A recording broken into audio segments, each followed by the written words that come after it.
Welcome to Arc Reactors. My name's John, Greg.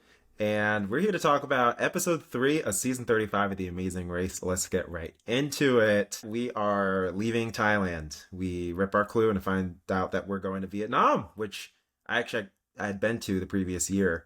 But Gregory, that was your first time, right? Yeah, pretty much. Yeah, a lot of the places that I'd never been to, and Vietnam was definitely one of them. And yeah, Johnny had just been not too long ago, and he loved it. So hearing that we were going there was pretty exciting. But Thailand treated as well. Thailand treated as well. So a little sad to leave, but excited for Vietnam. True. Yep. And to get there, we had to go to a travel agency, which that's not our generation. I'm used to booking flights on my phone. Google Flights is my friend, so travel agency just sounds like a pretty roundabout way to get tickets. You're But we you're, went there anyhow, you're downplaying. and Google I'm Flights. down for you. Google Yeah, Flights is your best friend. it's the best friend. Yeah, we love our Expedia though, or Travelocity. Who is it now? Expedia, Expedia. I'm gonna say Expedia. So we booked our flights, but we were there with Rob and Corey, and we didn't see Victor Jocelyn, but we knew Rob and Corey and Victor Jocelyn were on the same flight. So we begged our guy to get us on, and thankfully it worked out. Oh my goodness. What if it hadn't worked out? Well, I mean, it sounded like, I don't know, the same guy who, and we'll talk about it later, but the same guy who hooked up Joel, who no, Joe and Ian was our Yeah, same guy. yeah. He was on it. Uh-huh. I think our guy was He just was on it. on it. Yeah, he He knew was what he on was it. doing. He was like smoking cigarettes while he was booking the flights. He was chilling. Yeah. He was chilling. He was on It's it. almost like this wasn't his first amazing race or something. Like he had done this particular gig before. It was like, I Yeah, he's got it, like, I I know got the it. drill. Yeah, he's a Yeah. homie. He's a homie. That's the thing. Thailand people were very nice. Like all of our taxi drivers, Hmm. all the people that we interacted with, they were very, very nice. So he Super was true. no Yeah. exception. Yeah, so glad we Yep. were on the same flight as Rob McCory. We knew we were on the fastest flight because Rob McCory, Jocelyn Victor got the same flights. So Hmm. that's exciting here. Yeah.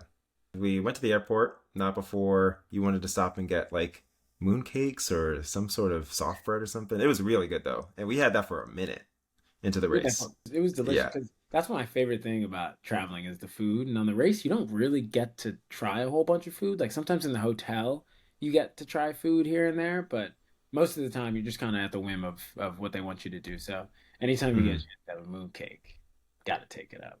Gotta take it. Yeah. Gotta take And thankfully we had it because when we got to the airport, the line was long. It was it. so long. We got there early before check-in even opened, and there was still such a queue of people. Like apparently, in Thailand, like you need to get to the airport 4 hours in advance just to make sure your like checked bag is in. We didn't get that memo, so as early as we got there, we were still in the back of the pack. There were Um, so many people there. I mean, it yeah, was ridiculous. It was 4 or 5. Oh, little baby. It was 4 or 5 hours ahead. Yeah, and hmm like I said, just so many people.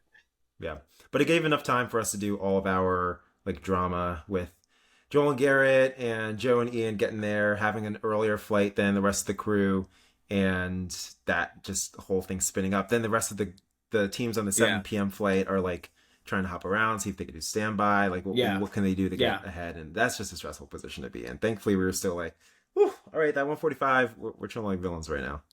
Oh, that was I. I knew it at the time, but it really hit when I was watching the episode. People Hmm. in the second flight, they it was a what 6 hour 6 hour Yeah. difference. It didn't end up mattering at the end, and we said that so many times. Every time the people in the second flight, they were really worried, and they were saying like, "Oh, you guys are 6 hours ahead." We were like, "It's gonna be an equalizer leg. There's no way that we started 6 hours ahead," which we were right eventually. But like that's scary. You don't know that for a fact when you're back there. Yeah, and then we get to our gate and find out that our flight's delayed by an hour. Thankfully, we're still with like Morgan and Lena and Victor Jocelyn. Um, but yeah, we could see that Joel Garrett, Joe Ian, they're passing us. They might have left in what leg two at like eighth position or seventh position, and all of a sudden they were like maybe first or second because of flights. So It's just part of the game, flight. though. That's part Yeah. of the game. We haven't seen that in a while in an Amazing Race. We haven't seen the Hmm. flights be big factor. But that's the crazy. I remember some seasons where I mean people get delayed by like 24 like a day because of flights. Like they just if Yeah. they have a connecting flight, sometimes people go for it and they they go for a maybe connecting flight that can get them in quicker, and it doesn't. So those flights can really make or break a team. And For sure. it Yeah. didn't break us, but it definitely it set us back. It didn't break us, but it made them, you know, if we're talking make or break. Yes, didn't Yeah. break us, but it made them. Yeah, Yeah.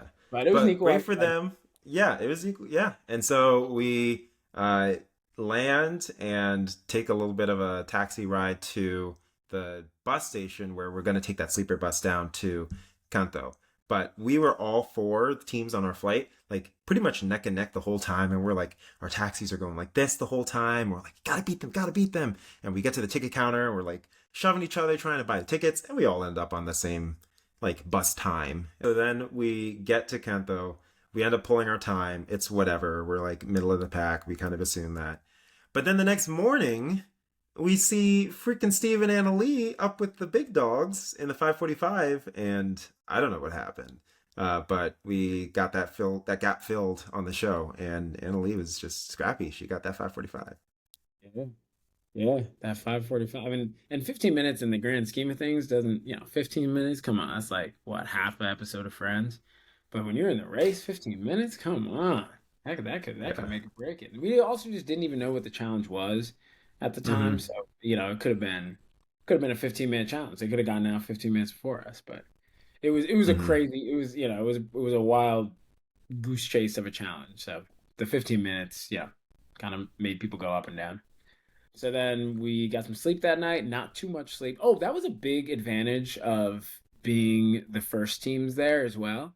Since we did have that 6 hour, this was the big advantage. Since we did have that 6 hour layover, or since we had that 6 hour lead, we got there and we were able to sleep for just a little bit before the leg started. While the other teams, they came in off their flight, they got to the place where they pulled their number. They got like 10 minutes to shower and regroup, and then they were just back onto the race. And so they were just going for like 2 days straight, which is a big advantage for us. Then we had the boat that took us to the first challenge. And we get there on our way. We were like trying to map out, oh, it's going to be kind of like needle in the haystack. We're going to be on the water. It's going to be a market. Markets, at least the way we were thinking of it, kind of grid like. So we started like making out a grid that we were going to follow, almost like a maze. Yeah, the whole plan imploded. We get there, it's like a one-way highway river, and we end up getting into this maze, but thankfully we're able to see other teams. Yeah, yeah, it's actually nice seeing the other teams because when you're at the beginning and you're kind of worried, you're 15 minutes behind, you don't know where everybody is. It's a little bit nerve wracking, but seeing the other teams there, especially the teams that are in front of you, and seeing that they're only like maybe one fruit ahead, one and a half, some of them even starting their first fruit, it's a big sigh of relief. Big sigh of relief, yeah. But we end up, yeah, Yeah. trying to hop onto some boats in line, and our driver, as you saw, just kind of swerved and took off. We were very confused, but yeah, tried our patience. The race gave us a good edit because I don't know. I felt like I was struggling, but I feel like, hey, it couldn't have been that bad with the footage they had. Yeah, this challenge we were excited about at first because we were like, okay, this is a physical challenge. You just have to like move things from one to the other, and we thought we'd do pretty well at it. But at the end of the day, it was like who got there first, like kind of your boat driver. It was a lot of luck in terms of like who got there first, like your timing on because only two teams could go at a time per stand. Only two teams could go at a time. Mm-hmm. So if you rolled up onto a boat and there were already teams that were unloading their fruit, you either had to wait or you had to try to go to the next boat. But the next boat wasn't guaranteed to be free either. So I guess it was just kind of decision wise of like, is it better to wait? Is it better to just continue? And I don't know. It was a weird little situation, but it was fun. It was It was a actually real quite fun. situation. Being on that boat was fun. Seeing all the people were all the people in the market were really neat. So it was a good experience. I liked it. Yeah. We didn't get the memo that you could throw more than one fruit, though. We were watching the episode back and we saw people double fisting it like that. Yeah. And we thought we had to do one at a time. So I guess shame on us for going half the speed. We get through this. We're pretty back of the pack, and we find out that we can do paper or plastic for our detour. We actually choose plastic.